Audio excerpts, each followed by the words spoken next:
So as we get ready to close, this is what time we have. We've got a few more minutes.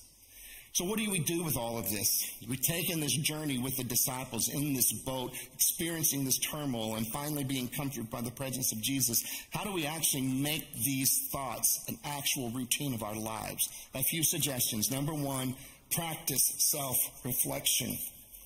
If you want my diagnosis for the problems of the contemporary church, it isn't blood moons. It isn't whether schools pray, all the other boogeymen.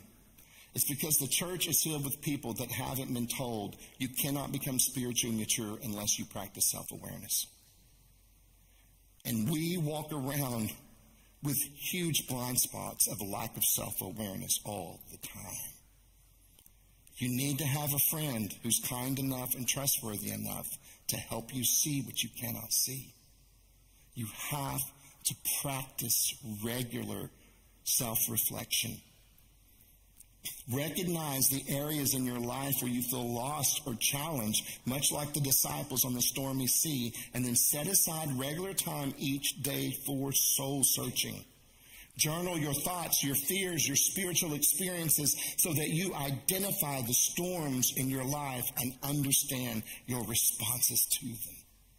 And this is a powerful tool, and I share it with people from all different generational backgrounds. Recently, I shared it with someone who came in, and it just so happened we were able to meet twice in a week apart. And the first meeting was all about the journaling and so forth.